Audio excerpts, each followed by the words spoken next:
Howdy everybody, here for a more long-form version of sunchokes, why I grow them, why I love them so much. These are also called Jerusalem artichokes, sunroots, a whole lot of other stuff. I'm going to show you how I do harvest and go over how I plant them as well. You can plant them pretty much any time of year except for fall. They have to have enough time to grow to create more tubers or you won't get them back. But otherwise you can throw them in the ground anytime all winter, anytime all spring, and even most of the way through summer. They'll still have enough time to grow tubers. So if you find a grocery store selling them, or someone who will sell them to you in the middle of summer or late summer, you can generally still get them in the ground and grow them. Mine were just some unknown variety I got. I don't know what they're called. As you can see, they're well liked by rodents and wild animals as well.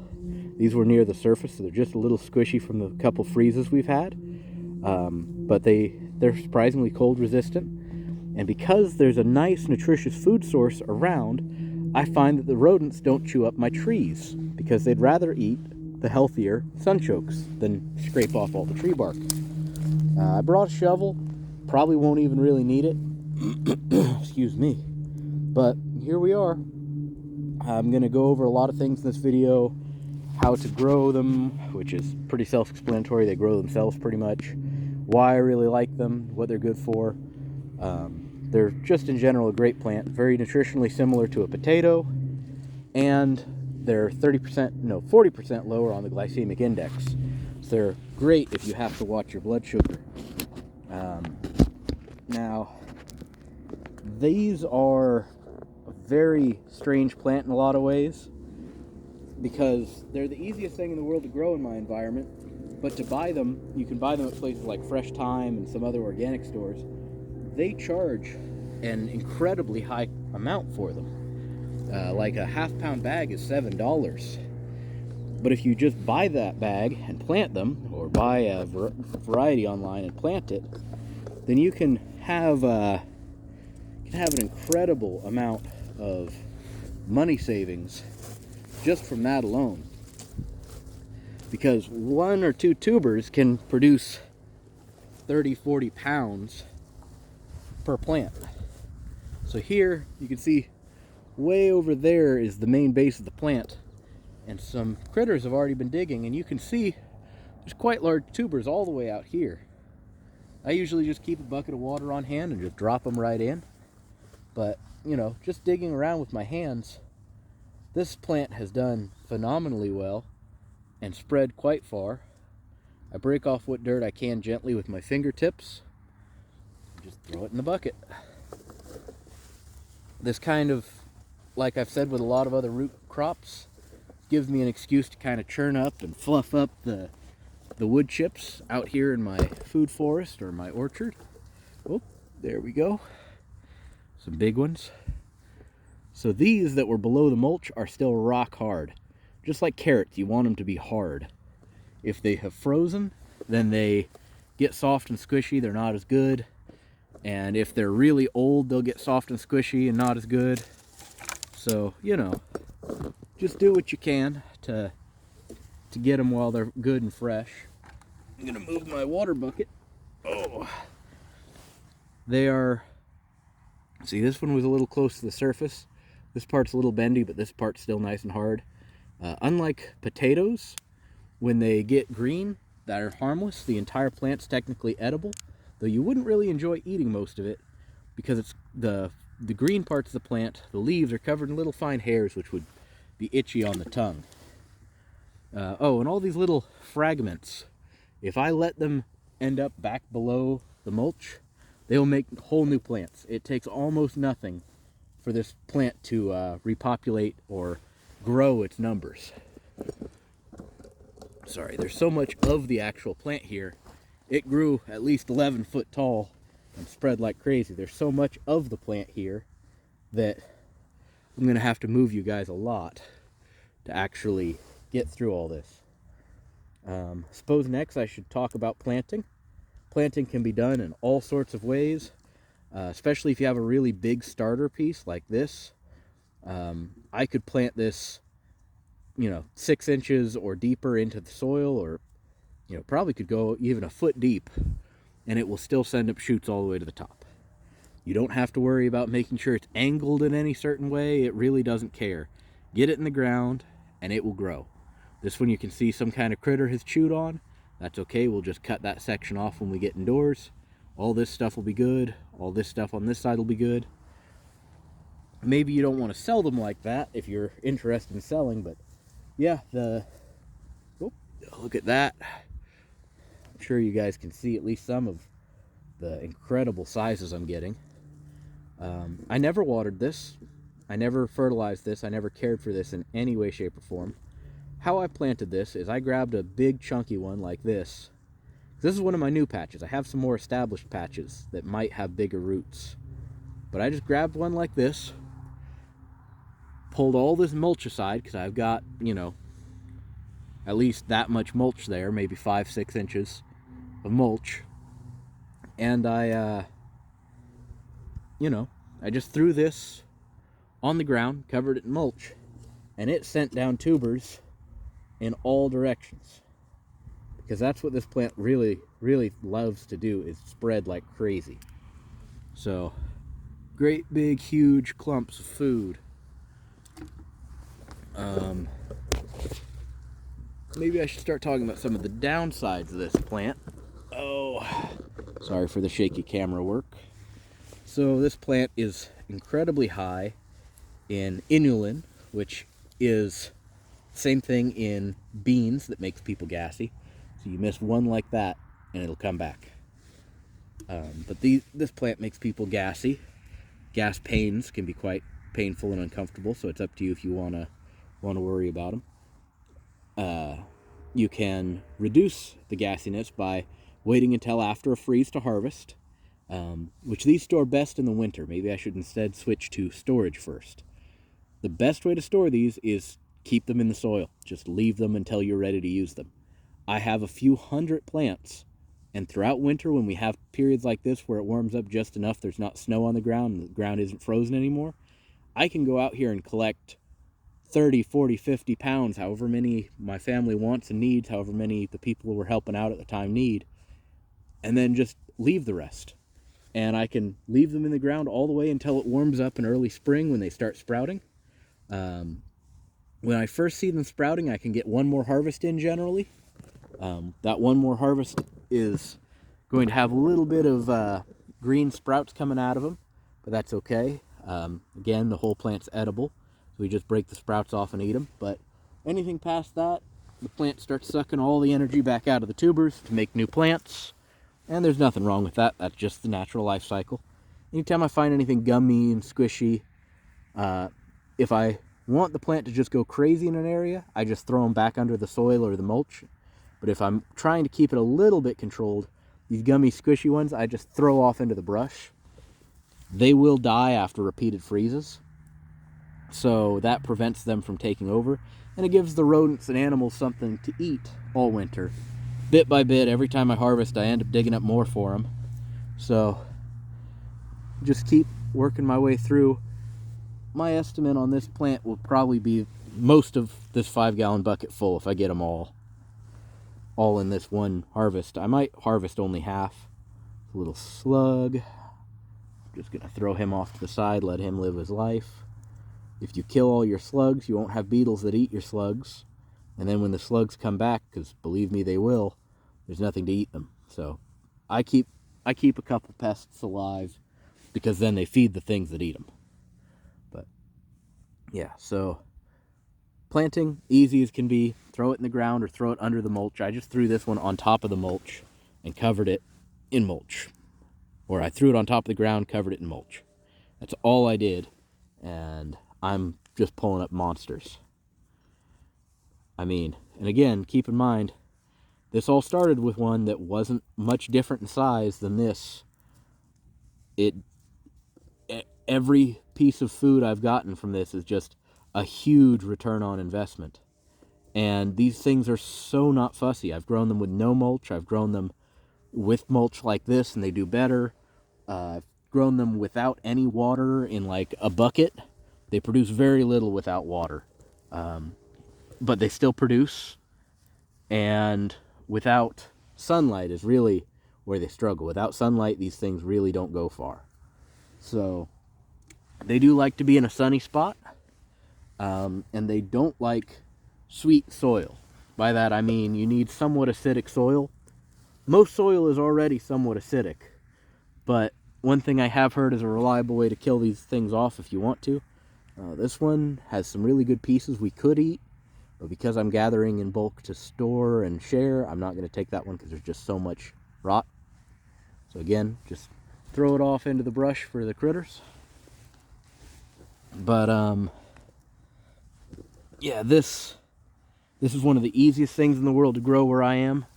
I'm told if you're in extremely hot climates, like south, most of the varieties of this will not grow very well. So I can't say much about the south. I'm in zone 5 or zone 6, depending on what map you look at. But yeah, I live where it gets cold, quite cold. And underneath the ground, these things can survive freezes well below what I get. I get -20 once or twice a year, maybe -25 on a bad year. But it's rare, it's only at night, it's not a long freeze, and these things just don't care at all when they're even a few inches down. So, you know, they're incredibly cold tolerant. I've heard these things can live all the way down to zone 3, which some of Alaska is in zone 3. So most people who live in a temperate climate can grow these. Maybe if you're in a really hot temperate climate you can't, but most people, this is a very easy plant to grow. Again, little bitty baby, that'll make a whole new plant. So, and every time I adjust where I'm picking from, I find more outside of that area, I swear. But yeah, easy plant to harvest, especially when it's in mulch. The only time I find this to be hard to harvest, I have pretty heavy clay soil where I don't have wood chips. So I have found that if I don't have wood chips down and it's been dry for a while, the ground kind of turns to brick. Then it's really hard to get them out, because to get them out, they just kind of, you kind of break them more than you get them out when the soil's that dry and hard. So I wait for a time like this. We have rain in winter now and then, or we wait for right after a snow melt, and the semi-soft clay just kind of crumbles off, especially if it's been under wood chips. That's another advantage of this plant. I find that it greatly increases the soil quality around it. Every time I have planted one of these in totally terrible soil, bit by bit, I have found they add a lot more organic matter year after year. I find the soil gets softer, it looks better, it feels better in the hands, it's easier to work with. So I find these really improve the soil they're in. So yeah, these are great for a lot of reasons. An absolutely amazing plant far as calories in to calories out. Yeah, they don't have as high calories as a potato does. You know, lower glycemic index does mean less energy. Oh.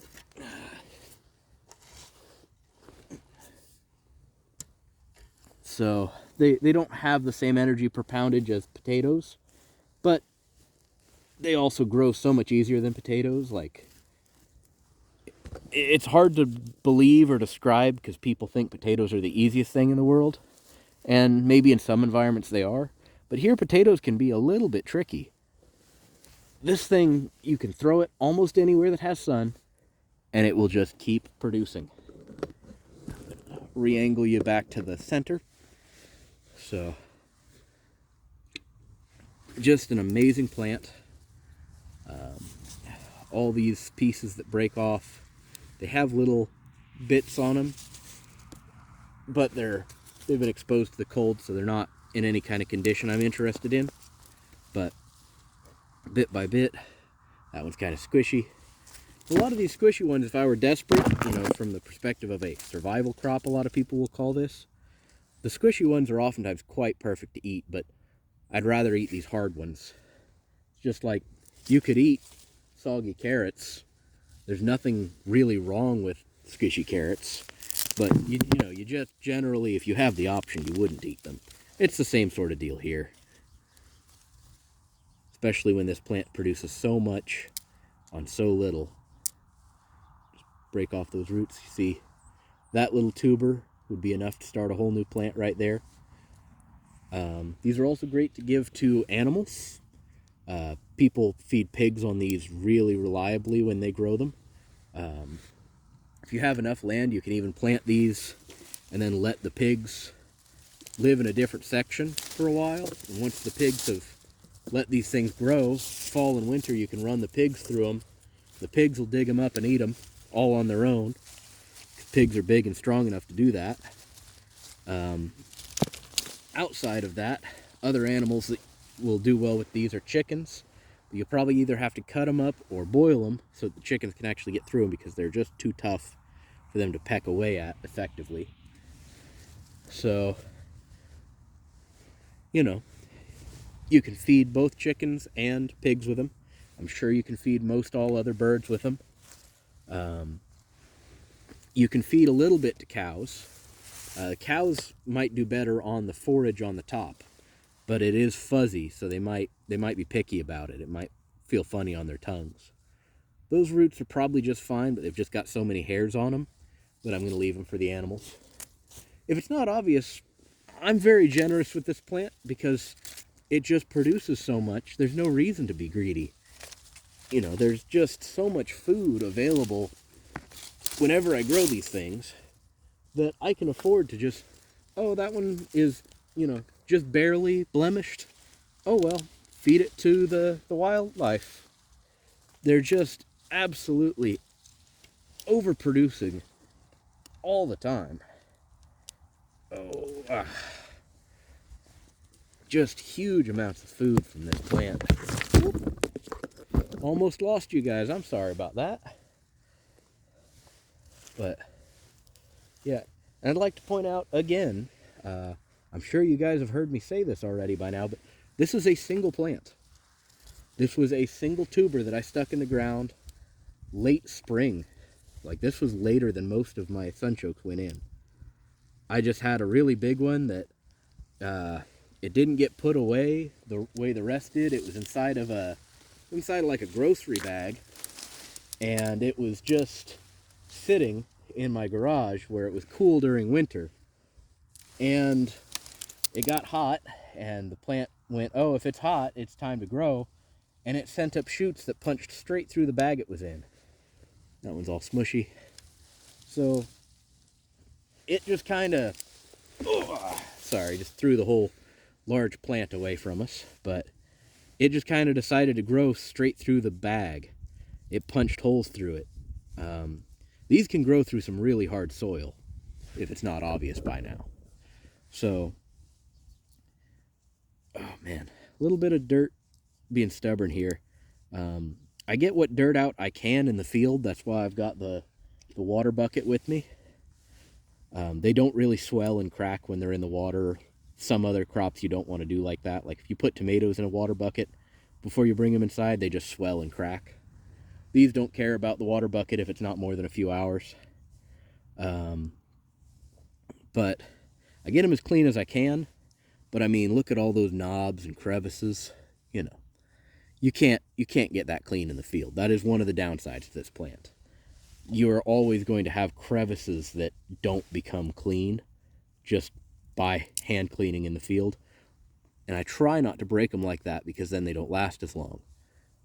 But, you know, when you're actually cleaning them to eat, you obviously can break off the knobs and then they become much easier to clean. So, you know, you just find what works for you, how you want to do it.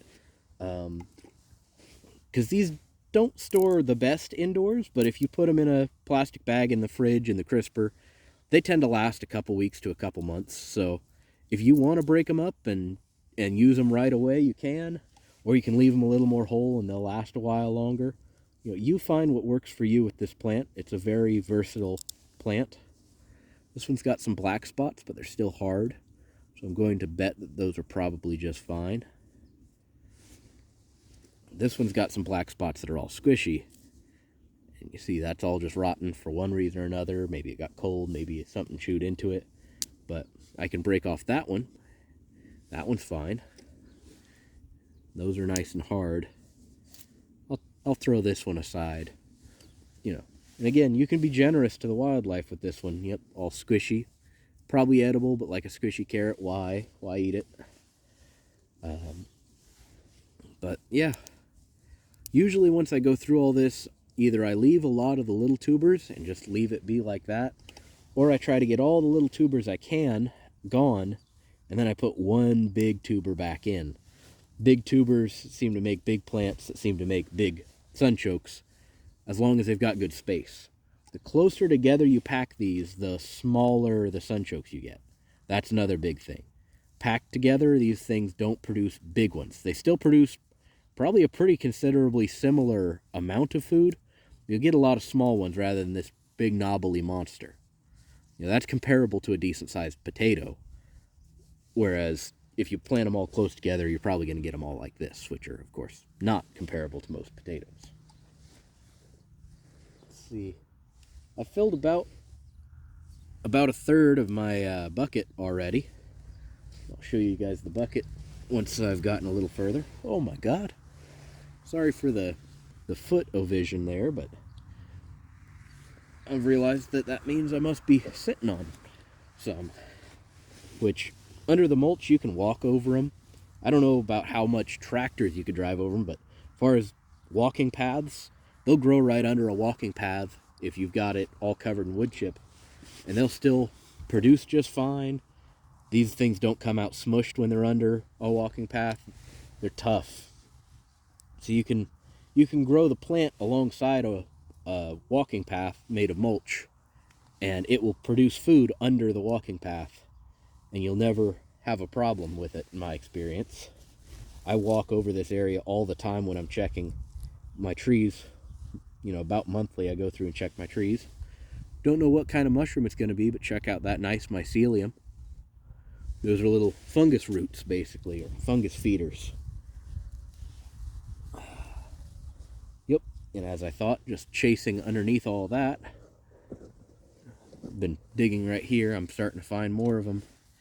We're just up underneath the mycelium. Oh, I'm groaning a lot, but that's mostly because I'm kind of under the weather right now. It's a very nice day for winter, or I wouldn't be out here doing this, but yep, that string went all the way from the central mother plant all the way out there where it tried to start a whole nother giant one right at the outer tips of its growing range. That's how this plant spreads. So you had better be ready to harvest everything that you're planting, or you'll end up with some craziness in pretty short order. Yeah, that one's got a little bit too much rot for being worth my time.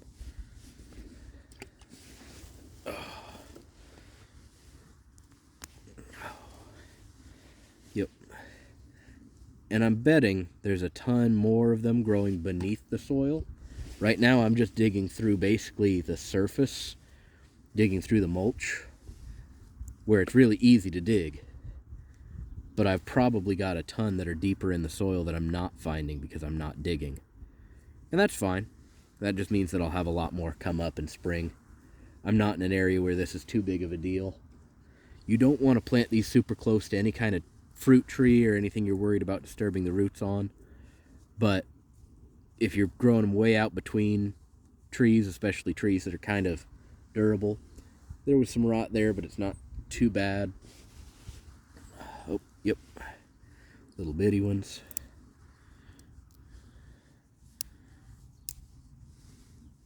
Yep. Yeah, there's so many things you can do with these. They're texturally just like a carrot. You cook them a little bit and they soften. You cook them a lot and they just turn to paste. So they texturally just like a carrot, but then nutritionally very similar to a potato. Just a really awesome plant in a lot of different ways. Very good for us, but not a common part of the modern day diet for sure. Native American staple though. You know, the way things work changes. The way that things are harvested changes.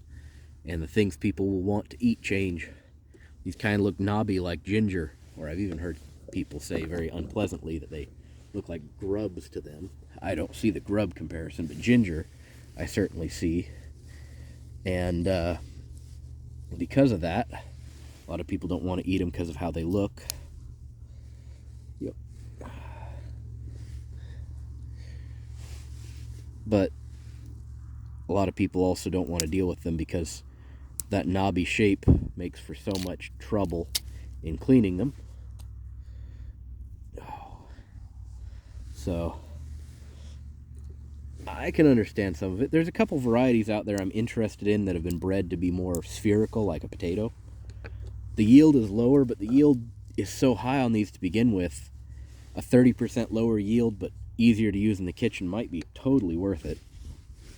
Oh. But, yeah. I don't have any animals right now, for those of you who are kind of new to the channel. So, we just eat them ourselves. We give them to people in need. Give them to coworkers who may be watching this video. Thank you very much for your support. So, we do what we can to help people. And these are a great plant for that, because once you plant a couple, you're thinking, oh yeah, you know, I'm sad, I'm helping my family. And you're probably pretty quickly going to find that you're going to produce so many of these so quickly that you are desperate to find people in need to give them away to. So, great plant for helping other people, because the plant just kind of tells you you've got to. Overproduction is a constant expectation with this stuff. Oh my God. I'm going to change your angle again. Yep. And all I've been doing while harvesting this is I'm just sitting my butt on the ground. I should probably have a little seeding mat. But I'm just sitting here, and as you can see, I'm just shoving my fingers under the mulch and flipping it. No hard work involved in the mulch. If it's in soil, yeah, it's going to be a lot harder work, but in mulch, this stuff is easy, easy, easy effort. Yep, just another rot. Yep, a huge amount of food. I put maybe a pound or two in the ground, and I've gotten over half of a 5-gallon bucket already. Oh. Yep. So, we're almost 30 minutes in. I'll try to wrap this up soon. Probably going to go a little longer. I'm not trying to get a specific amount of time for ad revenue. I just don't want to waste anybody's time either, just listening to me ramble and dig up tubers. So, yep, you just kind of sift through it. Find it nearly impossible to get them all, no matter how hard you try. So I always get a couple little volunteers that pop up in places I'm not wanting them. Oh! Yep, because they get so far away, along with the fact that they take so little actual material to start growing something. So they just volunteer themselves everywhere, whether they're wanted or not. And it's a good and bad thing. Especially because they're native to my area. I wouldn't feel bad about taking these out to a park or a woods or anything like that and just planting a patch of them. They belong here anyways. They make beautiful flowers that the bees love. So they're good for the environment. They're good for people who are desperate. You know, if you were to plant one in a public place or in a park or anything like that, people that are in need might be able to identify them and eat them. A little rotten spot, but yeah, I'll take them both. So you just could do a lot of things with it. You could set yourself up with a little backup food source that the average person won't know how to identify. If you're worried about that sort of thing in the world, you know. this plant is just as applicable to a doomsday, scary prepper type guy as it is to a happy hippie kind of guy that wants to help people. And I think if you're being realistic in the world, those things shouldn't really be so exclusive. The idea that you either have to be preparing to keep yourself safe and alive, or that you have to be entirely selfless, taking good care of yourself and your family and teaching them to take good care of others, is probably one of the most reliable ways to make sure that people in the future are helped by your people. Be the one that passes that torch down, you know, the torch of going out of your way to help people when you can.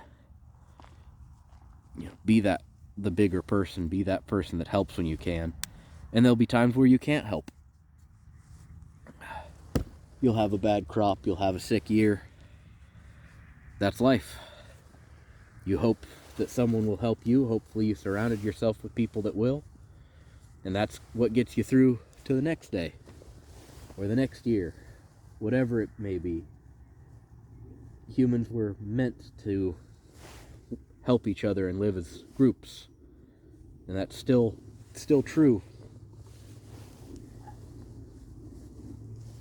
If you want to be prosperous, if you want to do well in life, I find that helping other people is oftentimes one of the best ways to help yourself.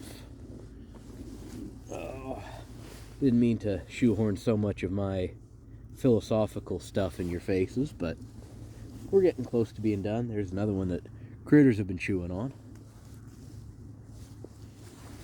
Oh yeah.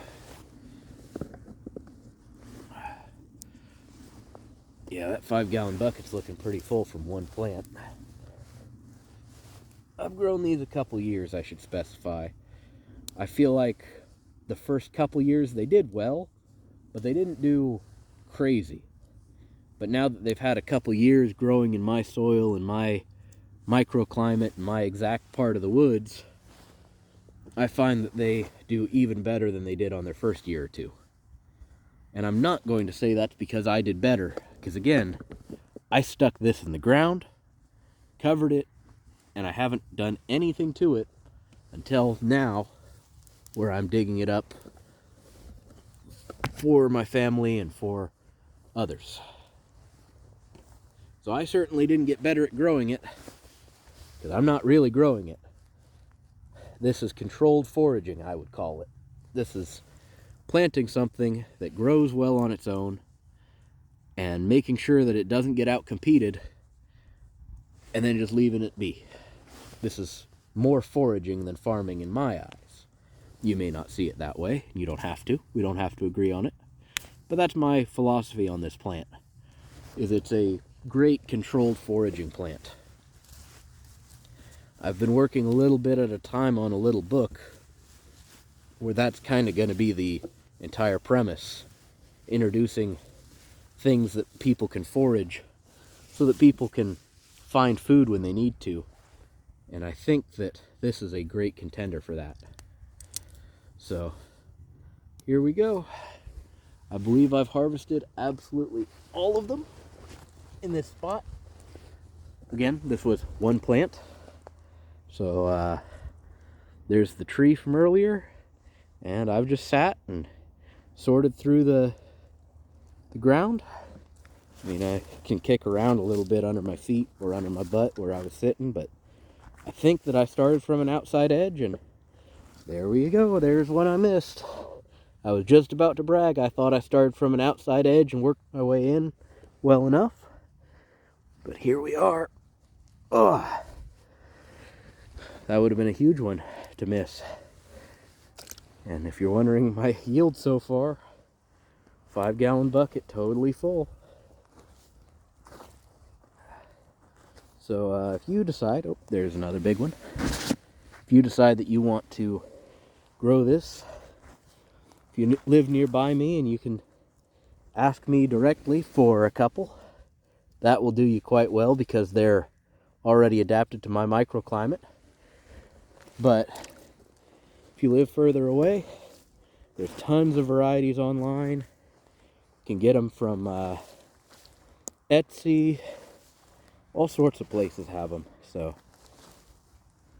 you know, just shop around. Yep, there's two more. 1 and 2. I can already see a 3 and 4. 3, 4, and 5. I need to dig 5 out a little more. Yep. Yeah. 6. But, yeah. There's tons of ways to get a hold of them. I'll bet there are varieties that are somewhat more suited for hotter climates. Oh, broke it. So, you can find varieties more suited to where you live, I would just about guarantee. But, just try it. They're tough. Tough plant. Standing and harvesting is probably way harder, I'm noticing. But, yeah. So from here,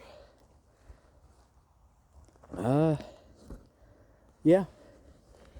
My plant started around here to start with. Oh. And as I run my foot through it, I'm finding tons more that were just below the soil level. Throw them in. I'm just gonna kind of kick around where it started. I'm finding more and more and more already. But kick around where it started, find a couple.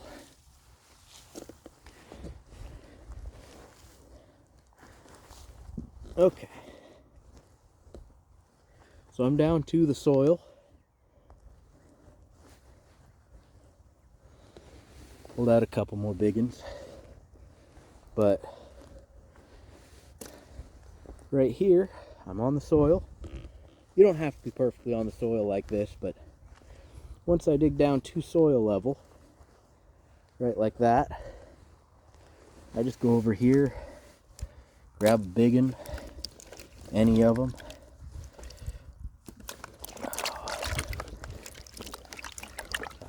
This water is ice cold. I don't know. Maybe like that, and I break off a couple smaller pieces, because yeah, just break off a little bit. Now that's a pretty decent sized little hunk. Throw it right on the floor. I mean, you can throw them hard, they're tough. Just kick the soil and mulch right over it.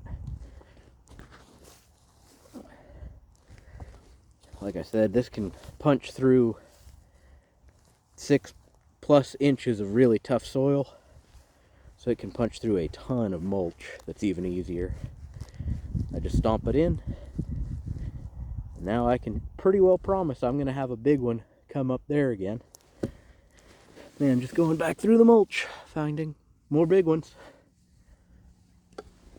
It's incredible. Plant is just a giver. Maybe that's why it makes me so philosophical to talk about it, but there we go. There's my sunchokes. And while they don't get perfectly clean out in the field, you can see I get them decent. So there we go. Hopefully you all enjoyed the video. Hopefully you learned something, or hopefully you learned a lot of things. Give sunchokes a try if you live anywhere that's remotely cold. Sorry for losing my breath. But I'll see you all in the next video as soon as I can. Goodbye, everybody.